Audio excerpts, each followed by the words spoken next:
Welcome back to our YouTube channel. ఎలా ఉన్నారు అందరూ? నేనైతే చాలా బాగున్నాను. ఈ వీడియో వచ్చి ఆల్రెడీ టైమ్‌లైన్‌లో చూసి ఉంటారు కదా! నా ఫస్ట్ ప్రెగ్నెన్సీ ఎక్స్‌పీరియన్స్. నా జర్నీ ఎట్లా అయింది? సో, నేను ఎక్కడ చూపించుకున్నాను? అండ్ నాకు సి సెక్షన్ అవ్వడానికి రీజన్స్ ఏంటి?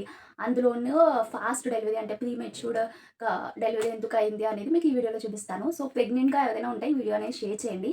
నా ఎమోషనల్, నేను పడ్డ కష్టం, నేను పడ్డ బాధలు అండ్ నేను ఫేస్ చేసినవన్నీ వాళ్ళకి తెలుస్తాయి కదా! అంటే వాళ్ళకి ఒక రకమైన ఇన్‌స్పిరేషన్ అనేది వస్తది అని చెప్పి. సో, స్కిప్ చేయకుండా లాస్ట్ వరకు చూడండి. సో, ఫస్ట్ వచ్చి నాకు ఫిబ్రవరిలో ఒక ప్రెగ్నెన్సీ అయితే వచ్చింది. సో, అది కిట్ చూడగానే చాలా హ్యాపీగా అనిపించింది. బట్ చాలా లైట్‌గా లైన్ అనేది చాలా వచ్చింది. సో, హాస్పిటల్‌కి వెళ్ళాము. బ్లడ్ టెస్ట్ చేశారు. బట్ అది అబ్‌నార్మల్‌గా ఉంది బేబీ. అసలు గ్రోతే లేదు. వీక్స్ అంటే సెకండ్, థర్డ్ వీక్ అట్లా కాబట్టి అది దానికదే పోతదని చెప్పారు. అలా అన్నట్టే పోయింది. మేడం తర్వాత వెళ్తే అంటే బేబీకి డిస్టెన్స్ ఏం అవసరం లేదు. క్యారీ ఆన్ అని చెప్పారు. అండ్ నెక్స్ట్ మంత్‌లోనే మళ్ళీ ప్రెగ్నెన్సీ వచ్చింది. సో, ఈసారి అంత హ్యాపీగా ఫీల్ అవ్వలేదు. ఫస్ట్ టైమ్ చాలా హ్యాపీగా ఫీల్ అయ్యాను. బట్ సెకండ్ టైమ్ అసల ఎందుకంటే ఫస్ట్ టైమ్ ఎట్లా వచ్చిందో చిన్న గీత అలాగే వచ్చింది. ఇంక భయమేసేసిందనమాట. ఇంకా హాస్పిటల్‌కి వెళ్ళకుండానే మా ఇంట్లోనే బ్లడ్ టెస్ట్ చేశారు మా హస్బెండ్. బ్లడ్ టెస్ట్‌లో రేంజ్ అనేది చాలా బాగా వచ్చింది. ఇంకా అప్పుడు హ్యాపీగా ఫీల్ అయ్యి మేడంకి కాల్ చేసాము. అంటే యాక్చువల్లీ ఆ మేడం దగ్గరే ఆత్మీయ మేడం దగ్గరే మా తులసి శాంపుల్ అంటే ల్యాబ్ టెక్నీషియన్‌గా చేస్తదనమాట. సో, రిపోర్ట్ అనేది వాట్సాప్ చేయగానే మేడంకి చూపించి, మేడం ఏమో బావుంది. పాజిటివ్ లెక్కే చూసుకుంటాము. ఒక 2 వీక్స్ ఆగి అని చెప్పారు. సో, 2 వీక్స్ ఆగి అప్పుడు వెళ్ళాము. ఈలోపు మనకి ఎట్లా ఉంటదంటే ప్రెగ్నెన్సీలో అప్పటిదాకా నాకు ఎటువంటి సింప్టమ్స్ అట్లాంటివి ఏం లేవు. అంటే డేట్ అనేది ఆహ్, అంటే డేట్ అయిపోయింది కాబట్టి నేను టెస్ట్ చేయించుకున్నాను గానీ, అప్పటిదాకా నాకు ఎటువంటి సింప్టమ్స్ లేవు కానీ, ఇంకా ఎప్పుడైతే టెస్ట్ చేయించుకున్నానో అప్పటి నుంచి సింప్టమ్స్ అనేవి స్టార్ట్ అయిపోయినియి. అంటే వామిటింగ్ సెన్సేషను, నీరసంగా ఉండడం, మార్నింగ్ లేవకపోవడం ఇట్లాంటివన్నీ. సో, అందులోనే అది మార్చ్, ఏప్రిల్ స్టార్టింగ్ అట్లా అనమాట. ఎలా ఉంటది నేనప్పుడు కాలేజ్‌లో చేసేదాన్ని జేఎల్‌గా. అది మంచి ఎగ్జామ్స్ టైమింగ్. పిల్లల్ని అసల చాలా పుషప్ ఇస్తారు కదా! ఆ టైంలో. లెక్చరర్స్ కానీ, టీచర్స్ కానీ అసలా వాళ్ళకి ఎటువంటి కూర్చునే పొజిషన్ కూడా ఇవ్వదు. ఫ్యాకల్టీకి చాలా హెవీగా పిల్లల్ని బాగా చదివించాలి అనే టైం అది. నాకేమో అసలు ఓపిక ఉండేది కాదు. నుంచోలేకపోయేదాన్ని. సో, అసల ఓపిక ఉండేది కాదు. నుంచునే ఓపిక ఉండేది కాదు. ఇంకా రిజైన్ ఇచ్చేసి మా సార్ కూడా బాగా అర్థం చేసుకున్నారు. ఇంక ఇంటికొచ్చేసామనమాట. ఇంక ఫుల్ బెడ్ రెస్ట్. ఇంకా ఎలా అంటే తిన్నామా, పడుకున్నామా, తెల్లారిందా. సో, అట్లా ఉండేది. ఇంకా 1 వీక్ సెకండ్ మంత్ కంప్లీట్ అయ్యాక మేడం దగ్గరికి వెళ్ళాను. సో, ఇది నా ఫైల్. ఫైల్ ఇచ్చారు. బేబీకి నార్మల్‌గా చెకప్ చేసి నార్మల్ స్కాన్ చేశారు. నార్మల్‌గా ఎగ్జామినేషన్‌గా చేసి బేబీ 5 వీక్స్ మాట. ఫస్ట్ నేను వెళ్ళింది. ఆహ్, తర్వాత ఏప్రిల్ ఎండింగ్ మాట. అప్పుడు చెకప్ చేసి అంతా బానే ఉంది. కానీ వామిటింగ్స్‌కి మనకి ఏమిచ్చారంటే అండం. ఇంకా అండం నేను మింగినట్టు ఎవ్వరు మింగుండదు. Daily 3 times. Morning, afternoon, evening. ఒక్కొక్కసారి ఇంకా 4 టైమ్స్ కూడా. మేడం ఏసుకోవచ్చన్నారు. నాకైతే అవేం పనిచేసేవి కాదు. ఒకవేళ ప్యాంటప్ ఇవన్నీ ఏసుకున్నా కూడా ఇంకా థర్డ్ మంత్ కంప్లీట్ అయిందంటే ఇంకంతే. Heavy vomitings. అయ్య బాబోయ్! అంత వామిటింగ్స్ అవుతాయని నాకు ఎప్పుడు తెలీదు కూడా. అంత హెవీ వామిటింగ్స్. మా మమ్మీ ఎలా తినిపించేవాళ్ళంటే పాపం నాకు అంటే మనుషులు మనకి బాగున్నప్పుడు కాకుండా బాలేనప్పుడు చూస్తారు కదా! అందులో లవ్ అనేది తెలుస్తది. కేరింగ్ అనేది. సో, మా హస్బెండ్, మా మమ్మీ వాళ్ళిద్దరి విషయాలు నేను అప్పుడు చూసాను. ఇలా తినిపించేవాళ్ళు మా మమ్మీ. మా హస్బెండ్ ఇక్కడ డొక్కు పట్టుకొని కూర్చునేవారనమాట. తినేదాన్ని, కక్కేదాన్ని. తినేదాన్ని, కక్కేదాన్ని. ఇదే డైలీ ఇంకా 3, 4 మంత్స్ అయితే ఇక నాకు లైఫ్‌లో గుర్తుండిపోద్ది. అదంటేనే నాకు దడ వచ్చేంత విధంగా అస్సల తినింది తిన్నట్టే, తాగింది తాగినట్టే. మంచినీళ్ళు కూడా ఇంకేవి కాదు. అప్పుడు మేడం దగ్గరికి నేను ఇట్లాగే మేడం నా వల్ల కావట్లేదు మేడం కళ్ళు తిరిగేస్తున్నాయి అంటే, ఈ అమ్మాయికి అర్జెంట్‌గా సెలైన్ పెట్టాలని చెప్పి ఇంక డైలీ వీక్‌లో 3, 4 టైమ్స్ కంపల్సరీగా సెలైన్ పెడితేనే, లేకపోతే ఇంకా పడిపోతానేమో అన్న డౌట్. సెలైన్ పెట్టినా కూడా వామిటింగ్ సెన్సేషన్ వచ్చేసేది.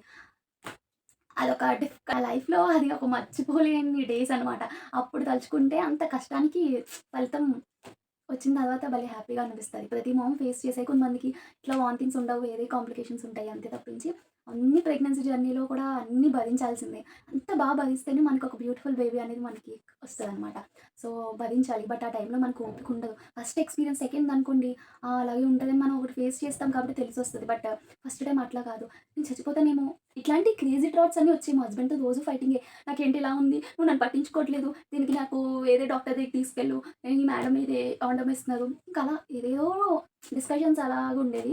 ఫైనల్లీ ఫోర్త్ మంత్ అందరూ అనేవారు థర్డ్ మంత్ కంప్లీట్ అయ్యాక బానే ఉంటదమ్మా ఫిఫ్త్ మంత్ వచ్చాక అని చెప్పేసి. సో, ఫిఫ్త్ వచ్చింది. అంటే డైలీ వామిటింగ్స్ అయ్యేవి. అంటే అప్పుడప్పుడు అవుతూ ఉండేవి. అంటే డైలీ అయ్యేది. ఏదో ఒక టైంలో అంతే. ఫిఫ్త్ మంత్ కూడా అట్లాగే వామిటింగ్స్‌తోనే గడిచాయి. ఆ! ఫోర్త్ మంత్ అంటే థర్డ్ మంత్ కంప్లీట్ అయిన తర్వాత ఫోర్త్ మంత్ వచ్చేసరికి ఇట్లాగా ఎంపీ స్కాన్ అయితే చేశారు. నీకు పక్కన పోస్ట్ చేశాను. అందులో క్యూట్ బేబీనైతే నేను చూసాను. మీకు దగ్గర నుంచి చూపిస్తాను. సో, ఇట్లాంటి స్కాన్‌లో బేబీని చూసినప్పుడు మనకి అప్పటిదాకా పడుతూ ఉంటాం కదా! ఆ పెయిన్, ఆ బాధ అవి చూస్తున్నప్పుడే మనకింకా భరించాల్సిన ఓపికొస్తది. ఈ స్కాన్స్ వల్లే. నాకైతే ఇలా బేబీని చూసినప్పుడు మేడంకెళ్ళినప్పుడు ఆ స్కీమ్‌లో చూసినప్పుడు కొంచెం ఆ బాధని మర్చిపోయి ఇంకా నేను భరించాలి. ఇంకొక 4 మంత్స్ భరిస్తే ఈ బేబీ నా కళ్ళ ముందు వస్తది అనే ఒక ఫీల్ అనేది వస్తదనమాట. సో, ఇంక తర్వాత ఎన్‌టీ స్కాన్ కూడా అయిపోయింది. అంతా క్లియర్ అంతా బావుంది అని చెప్పేసి ఇచ్చారు కదా! ఇక్కడ నాసల్ బోన్ అనేది చూస్తాదనమాట ఎన్‌టీ స్కాన్‌లో మెయిన్. సో, ఇంకా అది క్లియర్ అయిపోయిన తర్వాత ఇంకా సిక్స్త్ మంత్ వచ్చేసరికి కొంచెం టమ్మీ కనిపిస్తది. బేబీ మూమెంట్స్ కూడా ఎండింగ్‌లో మనకు కొంచెం కొంచెం తెలుస్తా ఉంటది. కొంతమందికి మంత్స్ 7 అలా తెలుస్తది. నాకు సిక్స్త్ ఎండింగ్‌లోనే కొంచెం టమ్మీ అనేది కొంచెం పెరిగింది. అలాగే వస్తది. కానీ మార్నింగ్ సెన్సేషన్ డైలీ కాస్త వీక్లీ వన్స్‌లా మారిందనమాట. తర్వాత సిక్స్త్ మంత్ ఎండింగ్‌లో మేము హౌస్ అనేది షిఫ్ట్ అయ్యాం. అంటే ఆహ్, మా హస్బెండ్‌కి దగ్గరగా ఉండదని మంచి హౌస్ దొరికింది. ఇంకా సెవెంత్ మంత్ వస్తే హౌస్ చేంజ్ అవ్వకూడదు కదా! సో, అందుకే సిక్స్త్ మంత్ ఎండింగ్‌లోనే హౌస్ అనేది షిఫ్ట్ అయిపోయాం. నాకు ఆ హౌస్ మీరు పాత వీడియోస్ చూస్తుంటారు కదా! నాకు హౌస్ అంటే చాలా ఇష్టం. అందులోని మార్నింగ్ సెన్సేషన్ అనేది తగ్గిపోయింది కదా! అని చెప్పేసి ఇంకా ఆ హౌస్‌లో మొత్తం క్లీన్ చేసుకోవడము అండ్ అలాగా ఒక 10 డేస్ ఉండడం. 2 డేస్ మా అమ్మ వాళ్ళ ఇంటి దగ్గర ఉండడం. హౌస్ బా నచ్చేసిందనమాట. నాకు అన్నీ నార్మల్ అయిపోయాను కదా! సో, ఆ హౌస్‌ని ఎంజాయ్ చేయాలి అని చెప్పేసి అక్కడ ఉండిపోయేదాన్ని. సో, ఇంకా సెవెంత్ మంత్ వచ్చేసింది. సెవెంత్ మంత్‌లో సీమంతం చేస్తారు కదా! నాకు చేయమని అడిగితే మా హస్బెండ్‌కి ఇద్దరి ఫ్యామిలీస్‌లోని ఆహ్, ఆనవాయి అంటారు కదా! అది లేదు. చేయలేదు. మా చిన్న అత్తగారు ఎయిత్ మంత్ వచ్చేసిన తర్వాత ఎయిత్ మంత్ ఎండింగ్‌లో నన్ను తీసుకెళ్తారు కదా! అత్తవారింటి నుంచి పుట్టింటికి. బట్ నేను ఫస్ట్ నుంచి మా అమ్మ వాళ్ళ ఇంటి దగ్గరే ఉన్నాను. మా అమ్మే చూసుకుంది. ఏదో ఒక 10 డేస్, 5 డేస్ మొత్తం ఈ ప్రెగ్నెన్సీ జర్నీ మొత్తంలో 1 మంత్ కూడా నేను మా హస్బెండ్ దగ్గర లేను. అంతా అమ్మ వాళ్ళ ఇంటి దగ్గరే. ఫస్ట్ ఎక్స్‌పీరియన్స్ మమ్మీ భయం మాట. సో, ఇంకా అత్తయ్య గారు వాళ్ళ ఇంటికెళ్ళి అక్కడి నుంచి నన్ను స్వీట్స్ పెట్టి తీసుకొచ్చేసారనమాట. అప్పుడు బ్యాంగిల్స్ ఏయించారు. అంటే పల్లెటూరు కదా! నాకు సింగిల్ బ్యాంగిల్స్ అలవాటు కదా! అలా ఉండకూడదమ్మా అని చెప్పి మంచి పెద్దవాళ్ళంతా బ్లెస్ చేసి బాబు పుట్టాలి అని చెప్పి ఇలా బ్యాంగిల్స్ ఏసారు.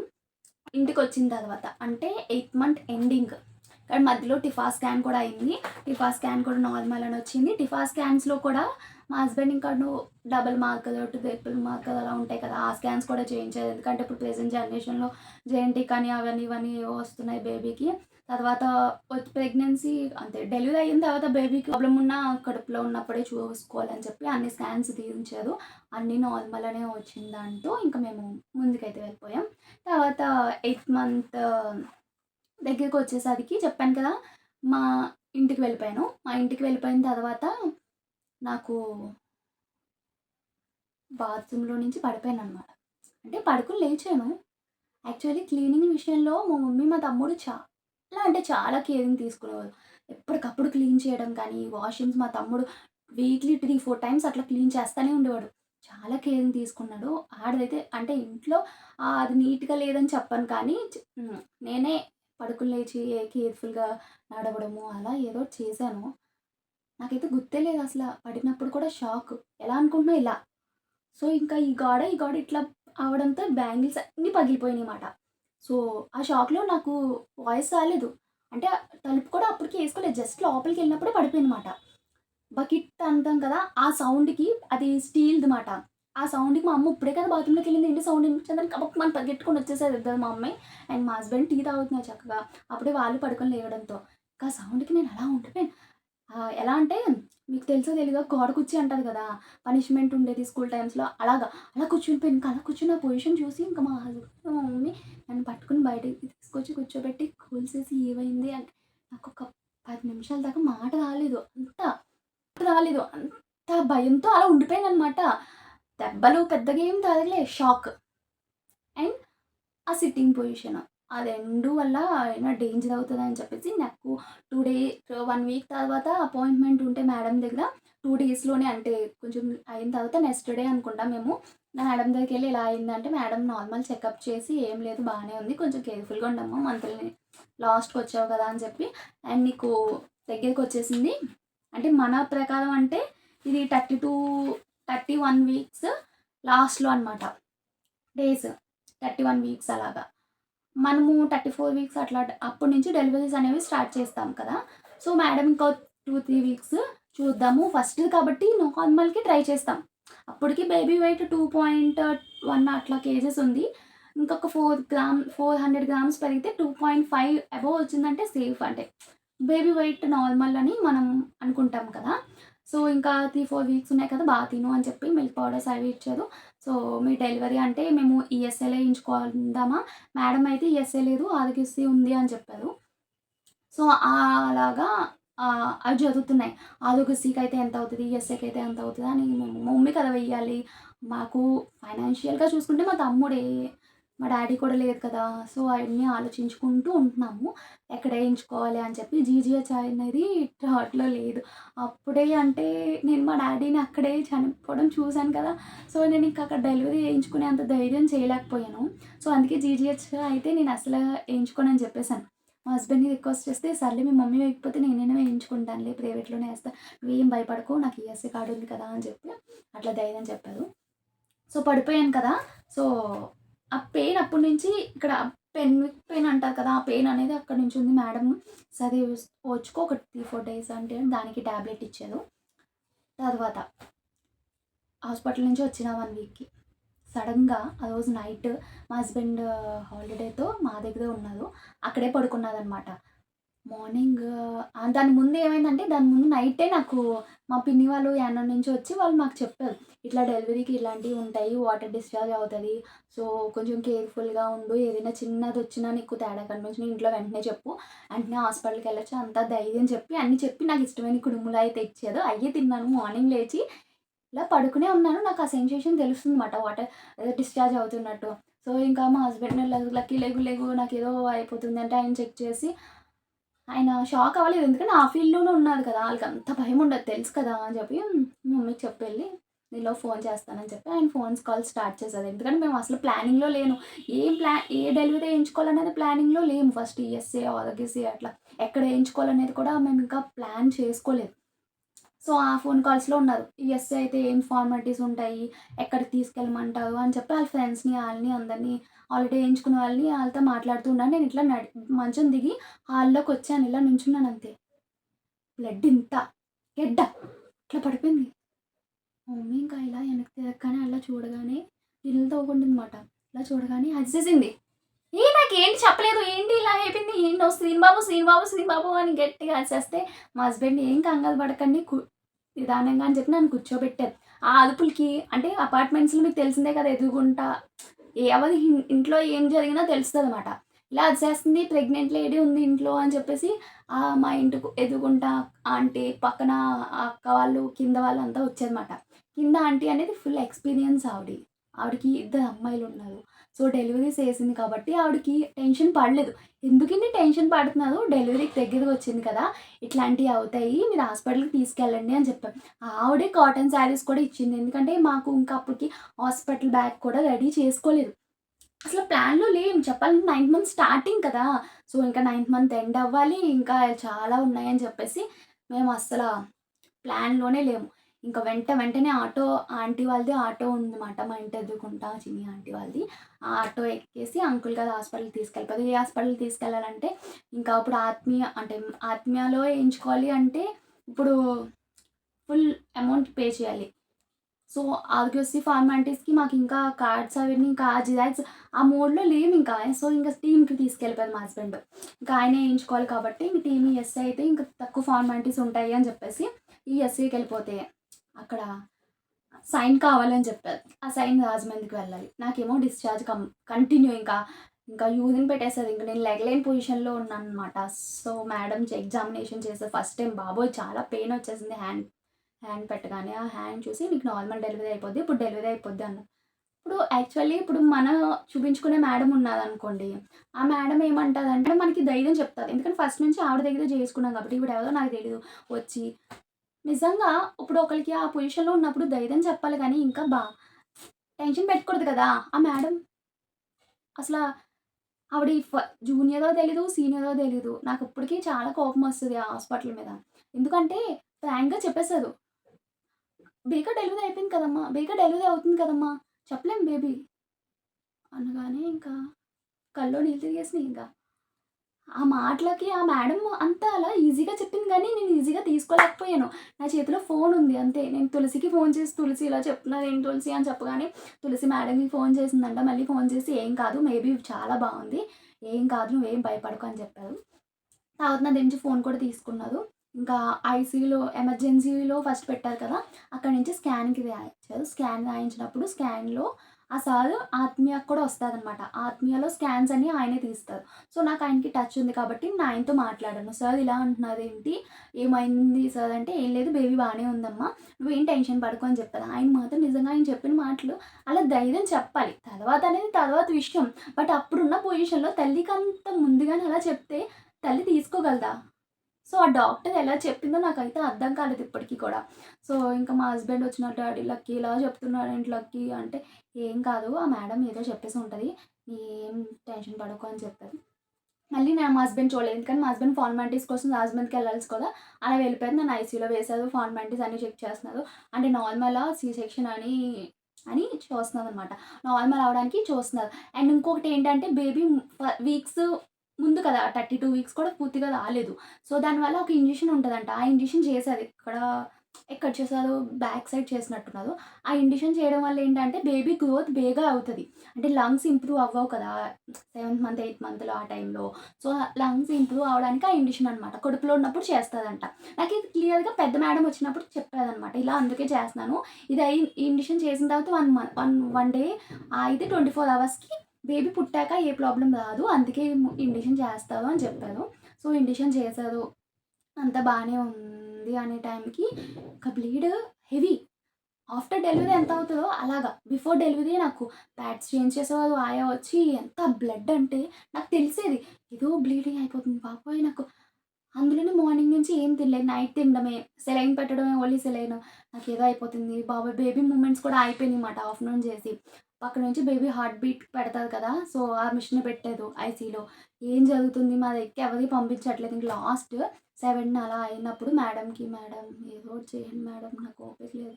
చాలా బ్లీడ్ అయిపోతుంది madam. Please madam, please madam" అంటే అప్పుడు ఆవిడ కరుణించి అప్పుడు సి సెక్షన్ చేస్తానని చెప్పి ఒప్పుకుంది. సో, అప్పుడు దాకా నార్మల్ కోసం అని కాదు గానీ, బేబీ హెల్త్ కోసం అట్లా చేశారనమాట. సో, తర్వాత ఇంక 7కి బ్లీడ్ ఎక్కడ ఆగట్లేదు. ఇంకా ఈ మధ్యన ఎన్ని సార్లు ఎగ్జామినేషన్ చేశారో, అయ్య బాబోయ్! అంటే డ్యూటీస్ చేంజ్ అయ్యే కొద్దీ మేడమ్స్ రావడం, ఎగ్జామినేషన్ చేయడమే. ఎగ్జామినేషన్ అంటే అర్థమవుతుంది కదా! హ్యాండ్స్‌తో ఎగ్జామినేషన్ చేయడం అనమాట. సో, బాబోయ్! ఆ పెయిన్ అసలు చెప్పలేము కూడా. అది పడ్డ వాళ్ళకే తెలుస్తది. సో, తర్వాత ఇంకా హ్మ్.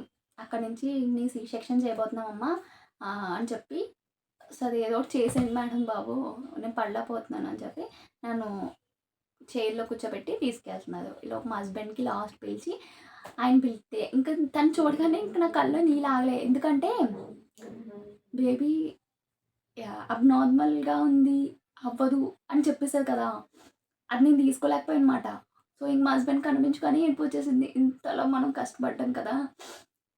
ఈ 9 మంత్స్ వేస్టేనా అనే ఫీలొచ్చేసిందింక. అది తీసుకోలేకపోయానింక. ఇంకా నన్ను ఐసీయూలోకి తీసుకెళ్లారు. ఆ ఇంజెక్షన్ నేను వీడియోస్‌లో చూసినప్పుడు చాలా పెయినొచ్చేస్తది. ఇంజెక్షన్ పొడిచినప్పుడు అనిపిస్తది కానీ నాకేం పెద్దగా అనిపించలేదు. జస్ట్ ఇట్లా ఉండబెట్టి ఇంజెక్షన్ బానే చేశారు. ఆయన చాలా స్మూత్‌గా ఇంజెక్షన్ అనేది క్లియర్ చేసిన తర్వాత సి సెక్షన్ అనేది స్టార్ట్ చేశారు. ఇప్పటిదాకా నాకు బ్లీడ్ ఎందుకవుతుందనేది ఎవరికీ తెలీదు. ఆ స్కాన్‌లో కూడా నార్మల్ అని వచ్చింది తప్ప ఆయన చేసిన దాంట్లో కూడా ఏంటనేది తెలియలేదు. నాకు తర్వాత మీకు చూపిస్తాను టీమ్‌లో ఆహ్, ఆపరేషన్ ఇగోండి. ఈ ముగ్గురు మేడమ్స్ చేశారన్నమాట టీమ్‌దిది. మీకు పక్కన పెడతాను. నాకు అప్పుడు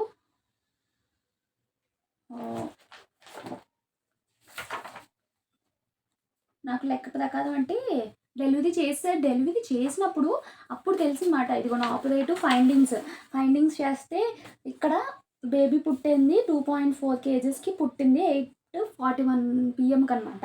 బట్ ఇక్కడ తెలిసిందనమాట ఏంటి అంటే ప్లాజెంటా అనేది ఉంటుంది కదా, అది కట్ అయిపోయిందనమాట. అంటే నేను ఆఫ్టర్ మన పడిపోయానని చెప్పాను కదా, దానివల్ల నేను అనుకుంటున్నాను. ఎందుకు అంటే ఆఫ్టర్ డెలివరీ తర్వాత నేను వేరే మేడం దగ్గర చూపించుకున్నాను. అంటే నెక్స్ట్ వచ్చే ప్రెగ్నెన్సీ కూడా అలాగే అవుతుందా అని చెప్పేసి అప్పుడు ఆ మేడం చెప్పారు. నువ్వు దానిలో అంటే ప్రెగ్నెన్సీలో ఎప్పుడైనా పడిపోయావా ఏంటి అని. అప్పుడు చెప్పాను ప్రెగ్నెన్సీ దగ్గరలో పడిపోయాను మేడం అంటే దానివల్లే, అంతేగాని నీకు ఇలాంటివి ఏమీ అప్లికేషన్స్ ఏం కాదని చెప్పి. సో అప్పుడు నేను ఫిక్స్ అయ్యాను అనమాట.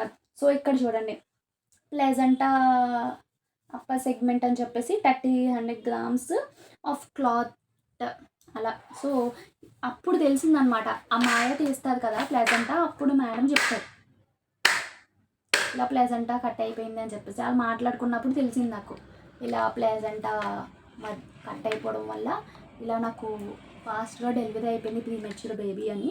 మీకు ఇంకొకటి చెప్పాలంటే ఆ రోజు ప్రీమెచ్యూర్ డే, నవంబర్ 17న ప్రీమెచ్యూర్ డే. ఆ రోజునే మా నిక్కీ గడ ప్రీమెచ్యూర్డ్గా పుట్టాడు. సో వాట్ ఏ కోఇన్సిడెంట్ కదా. సో ఇక్కడ baby was admitted in NICU in view of prematurity. వాడు ప్రీమెచ్యూర్గా పుట్టాడు అనమాట. సో 32 వీక్స్కి, అంటే 32 వీక్స్ ఫుల్ కాదు 31 వీక్స్ అలాగా. సో ఇంక తర్వాత ఏమైందంటే ఇంకా తెలిసిందే కదా నాకు. యాక్చువల్లీ ఆ మేడం నాకు ఫస్ట్ నుంచి నాకు నచ్చలే. ఫస్ట్ అట్లా చెప్పిందా, సెకండ్ బేబీ బాగున్నా బాగోపోయినా బేబీ పుట్టగానే ఏడ్చింది. వేడగానే క్లీన్ చేసిన తర్వాత క్లీన్ చేయక పోనీ ఇలా మేడం చూడమ్మా ఒకసారి అని చెప్పి నాకు బేబీని చూపించాలి కదా, మినిమం కదా అది. సో నాకు బేబీనే చూపించకుండా బయటికి తీసుకెళ్ళిపోయి, పోనీ బయటికి తీసుకెళ్ళిపోయాక అయినా ఒకసారి బేబీని మదర్కి చూపించాలి. మా చిన్నోడికి అయితే మా ఆత్మీయాలు చూపించుకున్నాను, అక్కడ ఆవిడ దగ్గర వేయించుకున్నాను. అదంతా సెకండ్ వీడియో చేస్తాను. ఆ మేడం అయితే ఫస్ట్ నాకు చూపించిన తర్వాతే బయట ఇచ్చారు. సో అది రూల్. అది అంటే 9 మంత్స్ కష్టపడ్డాము. సో ఆ మదర్కి చూపించాలి బేబీని ఫస్ట్గా. సో నాకు చూపించలేదు అసలు. ఆ క్షణం మేడం నాకు బేబీని చూపించండి. నేను చాలా వీడియోస్ చూశాను ఇలా పుట్టగానే మదర్ మీద వేసేసినట్టు. నాకు ఎందుకు చూపించలేదు బేబీని? బేబీ అయినా బాగాలేదా? ఏడ్చింది కదా, బాగానే ఉన్నట్టు కదా, అసలు బాయా గోలా ఏం చెప్పలేదు. నేను మనసులో ఒకటే అనుకున్నాను, దేవుడా బేబీ బాయ్ అయితే నిజంగా నా నుంచి దూరం చేయకు, మా డాడీని ఎలాగో దూరం చేసావు, మళ్ళీ నన్ను అంటే అందరూ అనేవారు నేను ప్రెగ్నెంట్గా ఉన్నప్పుడు మీకు అబ్బాయి పుడతాడు, మీ డాడీ మీకు మళ్ళీ పుడతారు. నేను కూడా బాగా నమ్మాను. ఎందుకంటే వన్స్ నా నుంచి మా డాడీని దూరం చేశాక మళ్ళీ నా నుంచి దూరం చేయరు కదా నాకు ఇచ్చి కూడా అనే ఫీల్‌లో అలా థాట్స్‌లో దేవుని గట్టిగా నమ్ముకున్నాను అనమాట. నిజంగా తర్వాత నర్స్ వచ్చి ఇలా చేతి మీద రాస్తది కదా బేబీ బాయ్ టైమింగ్ అని రాసినప్పుడు 2.4 కేజీస్ పుట్టాడు, బాగానే పుట్టాడు అని చెప్పేసి రాసుకున్నాను అనమాట. తర్వాత నన్ను అక్కడి నుంచి మేడం డ్యూటీ అయిపోయిందని చెప్పి కంగారుగా వెళ్ళిపోయింది. నాతో ఏం మాట్లాడలేదు, ఏం చేయలేదు. అంటే అంటే ఫస్ట్ నుంచి నా దగ్గర ఎంచుకున్న మేడం అనుకో కొంచెం బాగా మా ఇద్దరి మధ్యన మాటలవి ఉంటాయి కదా. సో నేను ఫ్రీగా ఎక్స్‌ప్రెస్ అడగగలను, ఏమన్నా చేయగలను, నా ఫీలింగ్స్ అని చెప్పుకోగలను. బట్ ఆవిడ నేను అడగలేకపోయాను. ఆవిడేమో వెళ్ళిపోయింది. తర్వాత ఐసీయూలో వేసేశారు. ఇంకంతే పడుకోమన్నారు. మార్నింగ్ చూపిస్తాను బేబీని అన్నారు. మనం ఆక్కలమా బేబీని చూడకుండా? అసలు నిద్ర పడుతుందా? బేబీని చూపించేసారనుకోండి హ్యాపీగా పడుకునేదాన్ని తెలుసా? బేబీని చూపించలేదు. మా హస్బెండ్ పంపలేదు నా దగ్గరికి. మా మమ్మీ రాలేదు. ఎవ్వరు రాలేదు. సో ఇంక నైట్ అంతా నిద్రపోలేదు. అలా ఏడుస్తూనే ఉన్నాను. దానివల్ల స్పైనల్ హెడేక్ అని ఇట్లా పైకొస్తదనమాట. అది 100% సి సెక్షన్ చేయించుకున్న వాళ్ళు ఒక 10-20%కి వస్తదనమాట. అది ఒక ఏమంటారు సైడ్ ఎఫెక్ట్ లైక్. నేను అప్పుడు గూగుల్‌లో చూస్తే అలా తెలిసింది. అది స్పైనల్ హెడేక్ అని చెప్పేసి లైక్ కింద నుంచి ఇలా పైకొస్తది. ఇక్కడ బాగా పెయిన్ వస్తది. దానికేంటంటే కాఫీ తాగాలి, ఫ్లాట్‌గా పడుకోవాలి అని చెప్పారు. Dot tablets. సో అది కూడా చాలా ఎక్కువ ఫేస్ చేశాను. ఓ పక్కన ఆ బాధ, ఓ పక్కన మెంటల్‌గా బేబీని చూడలేదు. నైట్ పడుకోవడానికి మా తమ్ముడు, మా హస్బెండ్ వచ్చేవారు. మార్నింగ్ మా పిన్ని, మా పెద్దమ్మ అండ్ మా చిన్నత్త, మా పెద్దత్త ఇలా ఒక్కొక్కళ్ళు అలా పంచుకున్నాననమాట. సో ఒక్కొక్క రోజు ఒక్కొక్కళ్ళు వచ్చేవారు. నా పనులన్నీ వాళ్ళే చేసేవారు. మా మమ్మీ లేదు కదా, మా మమ్మీ మా చిన్నోడి దగ్గర, మా పెద్దోడి దగ్గర ఉంది. నాకు ఈ విషయం మా పెద్దమ్మ చెప్పిందన్నమాట. అంటే మా పెద్దమ్మ ఎలాగనుకుందంటే, మా తమ్ముడో ఎవరో ఒకళ్ళు నాకు చెప్పేసారు అని అనుకుంది. నాకెవరు చెప్పలేదు. ఆవిడే చెప్పింది. అవునా! అని నేను షాక్ అయిపోయాను. ఏంటి బేబీ ఇక్కడ లేదా? ఇక్కడెందుకు ఉంచలేదు? జీజీహెచ్‌లో ఎందుకేశారు? జీజీహెచ్ అంటే అప్పటికే నాకు నచ్చదు కదా! అంటే అదొక భయం కదా! అన్న అక్కడే ఏసారేంటి మా డ్యాడీ అక్కడే కదా! అని చెప్పేసి ఏడ్చేశాను. తర్వాత మా హస్బెండ్ ఆ రోజు ఇలా ఏడుస్తున్నానని తెలిసి వచ్చి, "ఏం కాదు అక్కడ హెచ్ఓడితో మాట్లాడాము. నాకు తెలుసు. చాలా కేర్‌గా తీసుకుంటున్నారు పెద్దోడిని. ఇక్కడ 50,000 చెప్పారు. అక్కడ ఫ్రీగా చేస్తారు. 50,000 లెక్క కాదు. ఎంత అవుతదో చెప్పలేదు. చాలా లాక్స్‌లో అవుతదంట. బేబీ ఏం బానే ఉంది. నేను చూసుకుంటాను. మీ మమ్మీ అక్కడే ఉన్నారు. నేను అక్కడే ఉంటున్నాను. మీకు పాలనేవి బాగా ఇస్తే బేగా క్యూర్ అయిపోయి వచ్చేస్తాడంట. నువ్వు ఇంటికొచ్చే ముందు వాడే ఇంటికొస్తాడు" అని చెప్పారు. నన్ను థర్స్‌డే పుట్టాడు కదా! థర్స్‌డే, ఫ్రైడే, సాటర్డే, సండే ఇవన్నీ నడవడం ఇయన్నీ అందరూ అనుభవించేదే కదా! నడడానికి టాస్క్ ఇంకా నన్ను పట్టుకొని ఇద్దరిని పట్టుకొని నడిపించేవారు. ఫైనల్లీ 5 డేస్‌కి అందరూ అడగడమే. అంటే నా వార్డంతా delivery ward. Mother, baby, mother, baby, mother, baby, mother. ఏదైనా 3 కేజీస్ 2.5 ఉన్నదని బేబీస్ ఉన్నారనుకో, మా చిన్నోడు ఇంత వెయిట్ కదా! దీనికన్నా సన్నంగా ఉంటాడేమో అలాగా అనుకునేదాన్ని. ఈ కలర్‌లో ఉన్నాడా? బ్లాక్‌లో ఉన్నాడా? ఎలా ఉన్నాడు? అలాగే థాట్స్. అలాగే ఆలోచనలన్నీ అలాగే ఉండేవి. వాళ్ళ దగ్గరికెళ్ళినా వాళ్ళు ఏమనేవారు కాదు. ఇచ్చేవారు. అడిగేవారు. "మీ బేబీ ఏది? ఉందా?" అంటే కామన్‌గా చుట్టుపక్కలోళ్ళకి అటువంటివి ఉంటాయి కదా! అక్కడ వార్డ్స్ ఆళ్ళందరూ మంచిగానే అడిగేవారు. తర్వాత ఫోర్త్ డే సండే. ఆ రోజు కొంచెం అంటే అప్పటిదాకా ఫోన్స్ అవి అలౌ చేసేవారు కాదు. బేబీస్ డేకి అందరిని అలౌ చేసేవారు కాదు. ఆ రోజు సండే కొంచెం తక్కువుంటది కదా! మా హస్బెండ్ మా కింద నుంచి ఫోను ఇలా పెట్టండి, ఇలా చూపించండి నోటినాక అని చెప్పగానే, మా అమ్మ ఇలా తీసుకెళ్ళి బేబీని చూపించింది. సరిగ్గా చూపించలేదు. తర్వాత మళ్ళీ పక్కనోళ్ళ చేత ఫోను చేయించి బేబీని అప్పుడు చూపించింది. నిజంగా అప్పుడు చూసాను మా నిక్కీ గాడిని 4 డేస్‌కి అది ఫోనులో. ఫస్ట్ టైమ్ నేను చూసింది వీడియో కాల్ నా ఫోనే అది. అదొక తెలియని హ్యాపీనెస్. ఇంకా చుట్టుపక్కలోళ్ళందరికీ ఆంటీ మా అబ్బాయి, ఆంటీ మా అబ్బాయి, ఆంటీ మా అబ్బాయి అని చూపించాను తెలుసా! అది తెలియని హ్యాపీనెస్ అసల. తర్వాత మండే నేను ఇంటికొచ్చేసిన తర్వాత చిన్నోడు రాలేదేంటి నిక్కీ గాడు అప్పటికే మేము ఇంకా రాలేదేంటి అని చెప్పేసి చాలా ఏడ్చేసాననమాట. అందరూ చూసారు. తులసి ఫస్ట్ చూసిందమాట. తులసి చూసింది. అందొచ్చి మా ఇంటి దగ్గర ఆంటీ గూడా ఎళ్లి చూసేసిందంట. అంటే ఆంటీ కూడా లోపలికి తెలిసినోళ్ళుండంటే అలా లోపలికెళ్ళి బేబీని చూసేసిందంట. డైమండ్ ఆంటీ అని మా ఇంటి దగ్గర ఆంటీ మాట. ఆ ఆంటీ కూడా చూసేసింది. మదర్ అయ్యి నేను చూడలేదని చెప్పి మా హస్బెండ్ మీద ఫైట్. నేనెళ్ళిపోతాను పెద్ద హాస్పిటల్‌లో నేను ఉంటాను అంటే అక్కడ పెద్ద హాస్పిటల్‌లో థర్డ్ ఫ్లోర్ ఎక్కాలి. అందులోనే ఒకళ్ళనే అలౌ చేస్తారు. అక్కడ నీకు పెట్స్ ఇలాగా అంత సేఫ్టీ ఉండదు. సి సెక్షన్ చేసుకున్నావు. నువ్వు ఉండలేవు. పెయిన్స్ వచ్చేస్తాయి. ఆడు కింద పడుకోవాలి. ఎక్కడ పడితే అక్కడ కూర్చోవాలి. మీ అమ్మ కాదు కాబట్టి చేస్తున్నాను. నువ్వు చేయగలవా? అని చెప్పి కొంచెం లౌడ్ వాయిస్‌తో నన్ను కూల్ చేసి, నన్ను అట్లా ఏడుస్తా ఉండేదాన్ని. ఏడిస్తే హెడేక్ తప్ప ఏం రాదు. అక్కడ బేబీ బానే ఉందని చెప్పాను కదా! మరి ఆ మాత్రం దానికి ఎందుకు అలా ఏడుస్తున్నావు? అని చెప్పేసి మా హస్బెండ్ అలా కూల్ చేసేదాన్ని. పక్క నుంచి నవ్యకి కూడా కాల్ చేసేదాన్ని. నవ్య అంటే నర్స్ కదా! అది చాలా డెలివరీస్‌లో ఉంది. కాబట్టి దానికి బాగా తెలుస్తది కదా! అది కూడా నాకు ధైర్యం చెప్పేది. సో, ఈళ్ళందరి ధైర్యంతో కొంచెం సపోర్టివ్‌గా ఉన్నాను. ఇంక మండే ఎళ్ళిపోయింది. ట్యూస్‌డే తీసుకొచ్చేస్తారని చెప్పారు. మంగళవారం కదా అని చెప్పి మంగళవారం అని కాదు. అప్పుడు మళ్ళీ వాడు యాక్టివ్‌గా ఉన్నవాడు పాలు తాగేవాడు కాదంట. మా మమ్మీకి భయమేసి డాక్టర్ దగ్గరికి తీసుకెళ్తే ఇంకో 2 డేస్ ఉంచుదాము నార్మల్ వార్డ్‌లో ఏసి. అంటే వాడికి ప్రాబ్లమ్ ఏంటంటే ప్రీమెచ్యూర్‌గా పుట్టేసాడు కదా!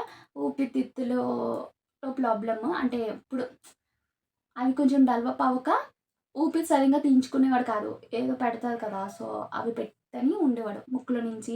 సో, అట్లా గాలి పీల్చుకోవడం ఇబ్బంది వల్ల. సో, బాక్స్‌లో పెట్టాక క్యూర్ అయింది. తర్వాత 2 డేస్ వాడు నార్మల్ వార్డ్‌లో కూడా పెట్టారు. మీరు మంగళవారం అని తీసుకురావట్లేదు. దానికి దీనికి సంబంధం ఏంటి? మీకు అన్ని సెంటిమెంట్‌లేంటి? ఇంకా అలా తిట్టడమే. మనకు నోటికి ఆ టైంలో ఏమొస్తాయి? వెడ్నెస్‌డే మంగళవారం అయిపోయింది. వెడ్నెస్‌డే ఈవినింగ్ వాడు థర్స్‌డే పుడితే నెక్స్ట్ డే థర్స్‌డేకి అంటే వెడ్నెస్‌డేకి తీసుకొచ్చేదనమాట. మా అమ్మ, మా హస్బెండ్ ఇద్దరు బండి మీద. తీసుకురాగానే అప్పుడు అసలు మా తమ్ముడికి పిల్లల్ని ఎత్తుకోవడమే రాదు. ఆడప్పటికొచ్చి ఎవరిని ఎత్తుకోలేదు. బట్ కిందకెళ్ళి ఆడిని ఎత్తుకొని తీసుకొచ్చారనమాట పైకి నా దగ్గరికి. ఇలా ఫస్ట్ టైమ్ ఎత్తుకొని ఇలా వేసుకోగానే ఫస్ట్ పిక్ ఉంటది. నేను పక్కన అటాచ్ చేస్తాను. ఆ లైఫ్‌లో నా మెమరబుల్. వాడిని ఫుల్‌గా మా అమ్మ తయారు చేసిన తర్వాత ఎత్తుకున్నాననమాట. చాలా చిన్న పిల్లోడు. పుట్టినప్పుడు చాలా బుజ్జిగా బాగుండేవాడంట. బాక్స్‌లో పెట్టి 1 వీక్ నా పాలు తక్కువ ఇచ్చి బయట పాలు ఇవ్వడం వల్ల వీడింత అయిపోయాడు. చాలా బక్కగా. ఆ స్కిన్ చాలా సెన్సిటివ్.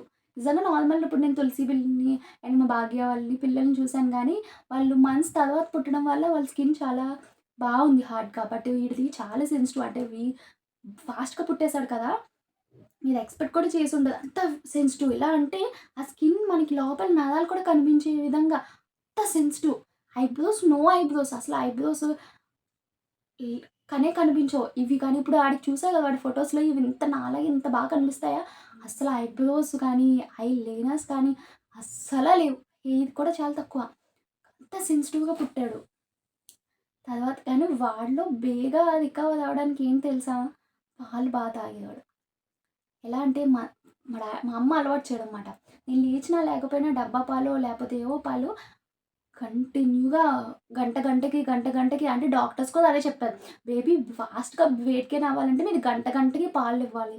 గంటకి పడుకున్నా, లేచినా సో, వాడికి అదే అలవాటు 1 మంత్, 2 మంత్స్ అలవాటు చేయడం వల్ల థర్డ్ మంత్ నుంచి వాడే లేపేసేవాడు. గంటకి. పాలు మాత్రం చాలా తాగేవాడు. 1 ఇయర్ దాకా వాడు ఎవ్రీ మంత్ 1 కేజీ చొప్పున పెరిగేవాడు. వాడు 2.5 కదా! 3.5, 4.6 మంత్స్ దాకా కంటిన్యూగా 1 కేజీ అలా పెరిగాడు. 6 మంత్స్ తర్వాత నుంచి 800 గ్రామ్స్, 700 గ్రామ్స్ అట్లా వెయిట్ మాత్రం కంపల్సరీగా పెరిగేవాడు. అలా 1 ఇయర్ అయ్యేసరికి వాడు 11 కేజీస్ అలా బాగా సెట్ అయ్యాడు. సో, ఇది నా ఓవరాల్ ప్రెగ్నెన్సీ జర్నీ అండ్ నా డెలివరీ. సో, మీకు నచ్చినట్టయితే లైక్ చేయండి. మీది లైక్ చేయడం వల్ల ఏంటంటే, నా వీడియో ఎక్కువ షేర్ అవుతది. సో, చాలామందికి యూజ్ అవుతది కదా! ప్రెగ్నెంట్‌గా ఉన్న వాళ్ళకి. నేను చేసిన తప్పులేంటంటే, మెయిన్ మంత్స్ నిండిన తర్వాత చాలా కేర్‌ఫుల్‌గా ఉండాలి. బయట ఫుడ్ ఎక్కువ తినకూడదు. నేను చాలా ఎక్కువగా తినేసేదాన్ని. సో, బాత్రూమ్‌లో అలా వెళ్ళినప్పుడు చాలా జాగ్రత్తగా ఉండాలి. చూడు అది చేసిన చిన్న నెగ్లెక్ట్ వల్ల అలా పడడం వల్ల అది డెలివరీకి చూసారా ఎంత ఫాస్ట్ డెలివరీ అవ్వడానికి అయిందో. సో, అలాగా మనం బేబీని మనమే జాగ్రత్తగా చూసుకోవాలి. సో, ఇలా అయితే నా డెలివరీ అయితే కంప్లీట్ అయింది. ఐ హోప్ మీకు యూజ్ అవుతదని అనుకుంటున్నాను. అనే కాదు చాలామంది ప్రతి అమ్మాయి ఇలాగే ఫేస్ చేస్తదని ఒక ధైర్యం ఉంటది. సో, మీరు వాళ్ళకి షేర్ చేయండి. So, thank you for watching. Bye. See you next video.